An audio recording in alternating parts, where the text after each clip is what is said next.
Assalamualaikum warahmatullahi wabarakatuh. Perkenalkan kami dari kelompok 1 Pancasila F akan mempresentasikan implementasi nilai-nilai Pancasila sebagai dasar pengembangan IPTEK untuk merespon revolusi industri 4.0. Selanjutnya, anggota kelompok kami ada Cindy Kartika Putri 0202, saya sendiri Messi Angelita 0208, ada Indah Dwi Lestari 0206, Sarah Aziz Malubis 0218, Muhammad Firdausi Fahmi 0210, dan Ahmad Muzakir Al-Mabawtihak 1204. Selanjutnya, sebelum masuk kepada topik, marilah kita membahas dulu pendahuluannya. Kemajuan pesat ilmu pengetahuan dan teknologi atau IPTEK mengakibatkan peradaban manusia mengalami perubahan yang sangat signifikan. Berbagai di belahan dunia seakan berada dalam radius yang sangat dekat. Jarak tidak lagi menjadi penghalang dalam berkomunikasi. Berbagai teknologi canggih yang bertujuan untuk mempermudah segala macam urusan manusia telah ditemukan dan dikembangkan untuk dipakai oleh masyarakat luas. Perkembangan ilmu pengetahuan dan teknologi yang demikian cepat, selain memberikan dampak positif seperti memberi kemudahan dalam kehidupan manusia dan masyarakat, juga ditengarai bahkan menyumbangkan hal-hal negatif yang diperkirakan dapat merusak sendi-sendi kehidupan bangsa Indonesia. Selanjutnya, mengapa Pancasila? Karena ilmu pengetahuan, teknologi, nilai budaya, dan agama memiliki keterkaitan yang erat dan saling memberikan rambu-rambu dalam perkembangannya. Hubungan keempat hal tersebut dapat ditandai dengan dua kemungkinan. Pertama, pengembangan IPTEK harus senantiasa didasarkan atas sikap human religious, karena keberadaannya selalu berdampingan dengan kebudayaan dan agama. Kedua, IPTEK menempatkan nilai agama dan budaya sebagai mitra dalam berdiskusi, karena perkembangan IPTEK memerlukan faktor eksternal berupa budaya, ideologi, dan agama untuk saling bertukar pikiran. Namun, beberapa ilmuwan menganggap bahwa IPTEK sama sekali tidak berhubungan dengan nilai budaya dan agama. Hal ini akan berdampak pada tidak adanya nilai human religious apabila kemajuan atau perkembangannya tidak dikawal oleh nilai budaya dan agama yang justru akan membahayakan aspek kehidupan manusia selanjutnya. Oleh karena itu, ideologi Pancasila berperan sebagai pedoman dalam kehidupan ilmiah bangsa Indonesia, di mana ilmuwan harus mengembangkan keilmuannya tanpa mengabaikan nilai ideologi yang bersumber dari masyarakat Indonesia sendiri. Selanjutnya,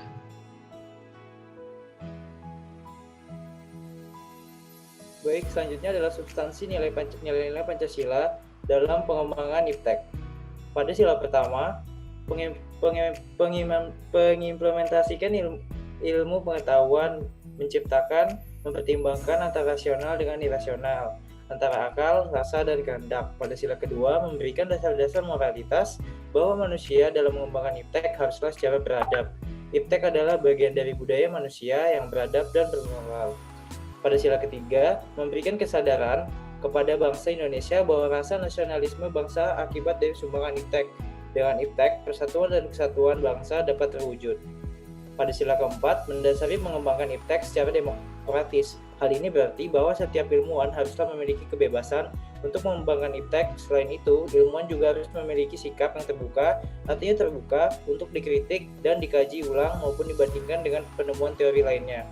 Pada sila kelima, kemajuan IPTEK harus dapat menjaga keseimbangan keadilan dalam kehidupan manusia, yaitu keseimbangan keadilan dalam hubungannya dengan dirinya sendiri, manusia dengan Tuhannya, manusia dengan manusia lain, manusia dengan masyarakat, bangsa dan negara, serta manusia dengan alam dan lingkungannya.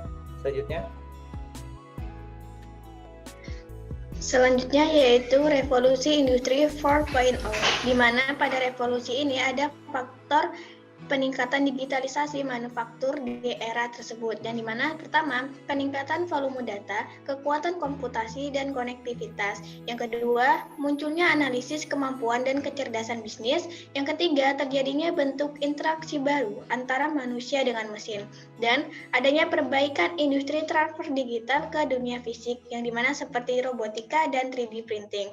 Nah, pada revolusi industri 4.0 ini terdapat tantangan yaitu yang pertama, masalah keamanan teknologi informasi. Yang kedua, keandalan dan stabilitas mesin produksi. Yang ketiga, kurangnya keterampilan yang memadai. Dan yang keempat, keengganan untuk berubah oleh para pemangku kepentingan. Dan yang kelima adalah hilangnya banyak pekerjaan karena berubah menjadi otomatisasi.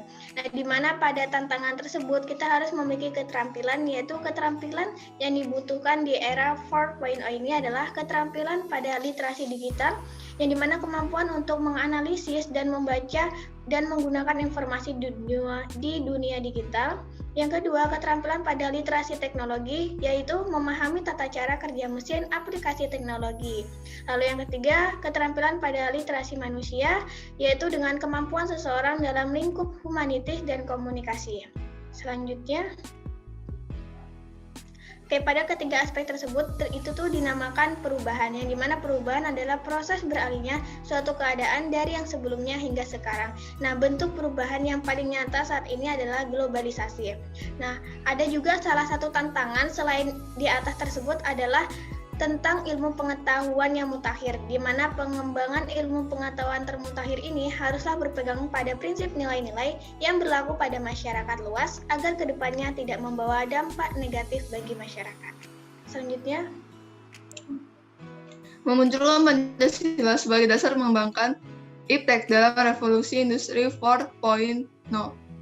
Nah, di dalam pengembangan iptek ini kita harus sesuai dengan nilai-nilai Pancasila. Maka Pancasila harus dijadikan sebagai dasar dalam mengembangkan iptek. Yang pertama adalah pengembangan ilmu pengetahuan harus menghormati keyakinan religius masyarakat karena dapat saja penemuan ilmu yang tidak sejalan dengan keyakinan religius, tetapi tidak harus dipertentangkan karena keduanya mempunyai logika sendiri.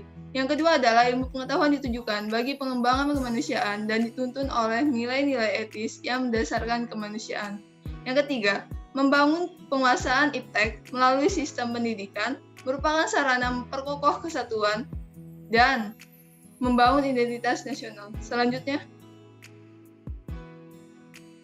keempat, prinsip demokrasi akan menuntut bahwa penguasaan iptek harus merata ke semua masyarakat karena pendidikan merupakan tuntutan seluruh masyarakat. Kelima, kesenjangan dalam penguasaan iptek harus dipersempit terus-menerus sehingga semakin merata sebagai konsekuensi prinsip keadilan sosial. Selanjutnya